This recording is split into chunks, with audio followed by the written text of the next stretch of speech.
நாமத்தில் வாழ்த்துக்கள். இன்று ஆகஸ்ட் 11, 2024 பொது காலத்தின் 19ஆம் ஞாயிறு.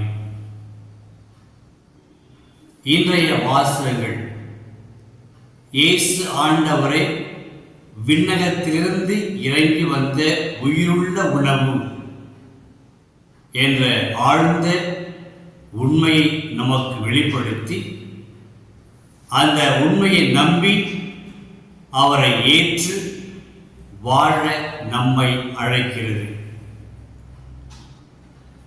கிறிஸ்துவில் அன்பர்களே, இன்றைய முதல் வாசகத்தில் எலியா கடும் மன உளைச்சலுக்கு ஆளாகியிருக்கிறார்.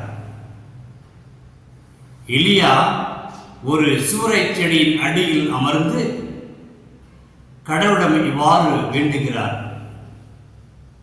ஆண்டவரே, என் உயிரை எடுத்துக்கொள்ளும், நான் வாழ்ந்தது போதும், என் மூதாதையரை விட நான் நல்லவன் அல்லன். இப்படி ஒரு கடுமையான மன உளைச்சல் கடவுளை பார்த்து அவர் வேண்டுகிறார். கடவுள் அவற்றை பார்க்கிறார். இவ்வாறு ஜெபித்த பிறகு அந்த சூறைச் செடியின் அடியிலேயே அவர் படுத்து விடுகிறார்.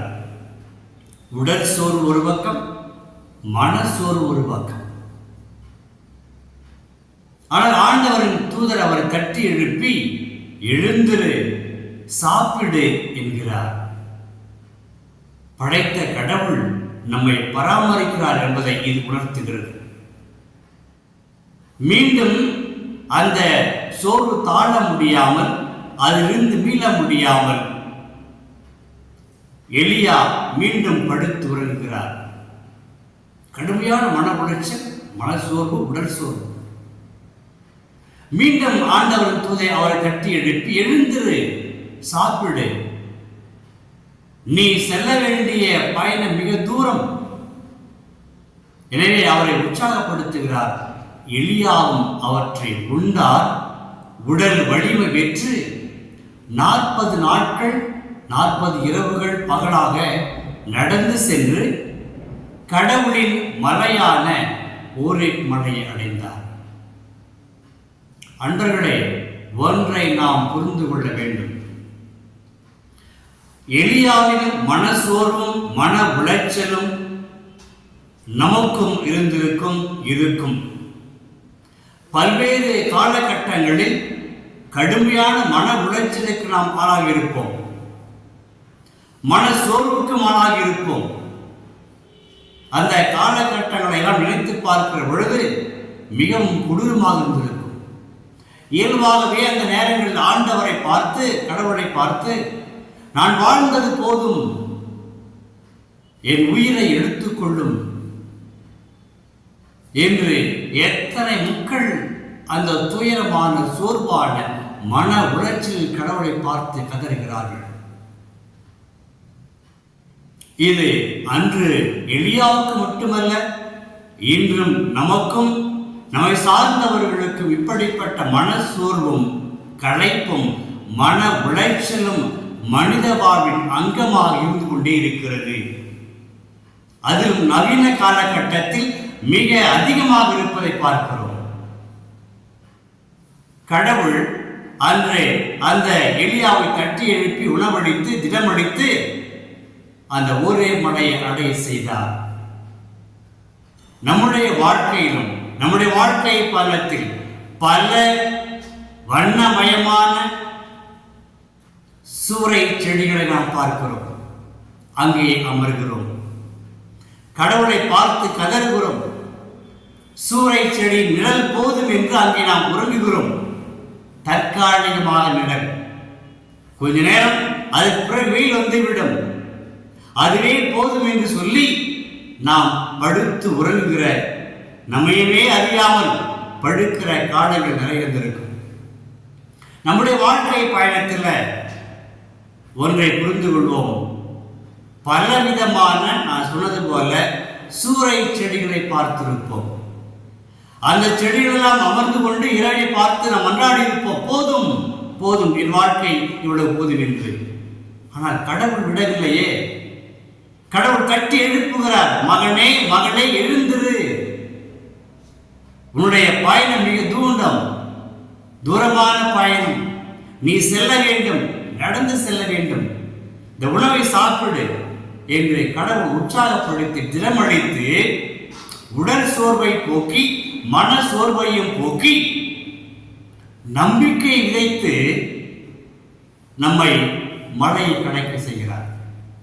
அன்பர்களே, நற்செய்தி வாசகத்தில் இன்று இயேசுவின் வார்த்தைகள், விண்ணில் இருந்து இறங்கி வந்த வாழ்வு தரும் உணவு நானே.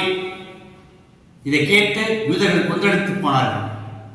இயேசு மீண்டும் உறுதிப்படுத்துகிறார், ஆம், உங்களுடைய முன்னோர்கள் பாலைவனத்தில் உண்டார்கள் மன்னாவை, அவர் இறந்து போனார்கள். விண்ணிலிருந்து வந்திருக்கிற இந்த உயிர் தருகின்ற உணவை உட்கொண்டால் என்றுமே சாக மாட்டீர்கள். உலகு வாழ்வதற்காகவே நான் வந்திருக்கிறேன், நானே உலகின் ஒளி என்று சொல்கிறார், நானே உண்மையான உயிர் என்று சொல்கிறார். அன்பர்களே, அந்த எலியாவுக்கு கிடைத்த அந்த ஒரு ரொட்டி கொஞ்சம் தண்ணீரை கொடுத்து ஆண்டவர் உடலை திடப்படுத்தினார். இன்று இயேசுவே நமக்கு உணவாக இருக்கிறார். இயேசுவே நமக்கு அந்த கல்வாரி மலையில் நமக்கு மீட்பு உண்டு என்பதை, வாழ்வு உண்டு என்பதை உறுதிப்படுத்துகிறார். நாம் சோர்ந்து போனாலும் தோண்டு போனாலும் களைப்புற்று போனாலும் கால்கள் நம்மை அமுக்கினாலும் இயேசுவின் வார்த்தை நான் உனக்காக இருக்கிறேன் தட்டி எழுப்புகிறார். அந்த எலியாவை தட்டி எழுப்பிய கடவுள் இன்று நம்மையும் தட்டி எழுப்புகிறார். எழுந்திரு, சாப்பிடு, பயணம் செய், உன் இலக்கை அடைய. ஓரேபுக்கு இருந்தது அந்த மலை. மலை என்றாலே விவிலியத்தில் ஒரு கடல் வாழுகிற ஒரு புனிதமான இடம், கடவுள் மாந்தருடன் பேசுகின்ற இடம், கடவுள் அருள்பாலிக்கின்ற இடம். அந்த எலியாவுக்கு ஒரே மலை அடையக்கூடிய அந்த பாக்கியத்தை கொடுத்தார். நமக்கெல்லாம் அதைவிட திரு விவிலியம் சொல்கிற சீனாய் மலையாக இருக்கட்டும், கார்மேல் மலையாக இருக்கட்டும், இன்று நாம் பார்க்கிற ஒரே மலையாக இருக்கட்டும், இந்த மலைகளுக்கெல்லாம் சிகரமாக இருப்பது ஏன் சொல்லுங்க? கல்வாரி மலை. அந்த கல்வாரி மலை இயேசுவின் மலை, வாழ்வின் மலை, மனித குலத்திற்கு வாழ்வு கொடுத்த மலை. இயேசுவின் பாடுகளையும் அவருடைய சிலுவையும் உள்வாங்கிக் கொண்டு நமக்கெல்லாம் உயிர் கொடுத்த அந்த கல்வாரி மலை. ஆக எலியாவுக்கு ஒரே மலை என்றால் நமக்கும் நம்மை சார்ந்தவர்களுக்கு வாழ்வு கொடுக்கிற மரம் கல்வாரி மலை. அந்த கல்வாரி மலையின் ஒரு பக்கம் இயேசுவின் பாடுகளும் அவருடைய இறப்பும், அந்த கல்வாரி மலையின் மறுபக்கம் இயேசுவின் உயிர்ப்பு வாழ்வு. ஆக நாம் நம்முடைய வாழ்க்கையில் நான் சொன்ன மாதிரி பலவிதமான வண்ணமயமான நிழல் தருகின்ற கனி கொடுக்கிற சூறை செடிகளை பார்த்திருந்தால் கூட, நாம் அங்கே உணவருந்தி அமர்ந்து உறங்கினால் கூட அது நிரந்தரம் அல்ல. நாம் பயணம் செய்ய வேண்டும் இயேசுவின் கரத்தை பிடித்துக் கொண்டு. அப்ப நம்முடைய வாழ்க்கை பயணத்தில் வருகிற துன்பங்களை எல்லாம் கடந்து செல்கிற பொழுது நாம் கல்வாரி மலையை அடைவோம். எலியாவை போல எலியா திடம் பெற்று ஒரே மலை அடைந்தார், ஆண்டவரை கண்டார். நாம் திடம் பெற்று எப்படி திடம் பெறுகிறோம்? இயேசுவின் இறைவார்த்தையால், திருவருட் சாதனைகளால் ஊட்டம் பெற்று நாம் நலம் பெற்று திடம் பெற்று நம்பிக்கையில் உறுதி பெற்று தொடர்ந்து ஒவ்வொரு நாளும் நாம் முன்னேறி செல்கிறோம். நம்முடைய மன உளைச்சலை களைந்தெடுக்கக்கூடியவர் இயேசு ஆண்டவர். நம்முடைய சோர்வை போக்கக்கூடியவர் இயேசு ஆண்டவர். நாம் பல நூறு சூறை செடிகளை சந்தித்தாலும் அது கொடுத்த தற்காலிகமான அந்த நிழலும் உணவும் போக, அதை விட இயேசு கொடுக்கிற உணவும் இயேசுவின் கல்வாரி மலை ஒப்பற்ற மலையாகும் என்றால் அது வாழ்வு கொடுக்கின்ற மதம். சிரிப்போமா? இயேசுவே, உம்மை போற்றுகிறோம், வாழ்த்துகிறோம், ஆராதிக்கிறோம்.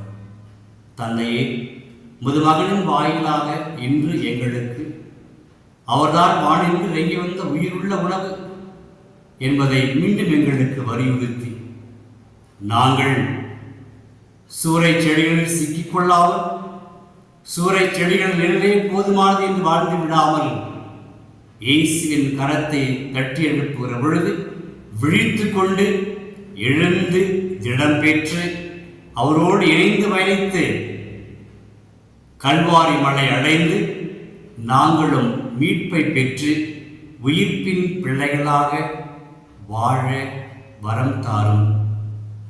இந்த ஜெபத்தை எல்லாம் உமகன் இயேசு கிறிஸ்து வழியாக ஜெபிக்கிறோம். ஆமென், ஆமென், ஆமென். இறைவார்த்தை விதையாக உன் இதயத்தில் விதைக்கின்ற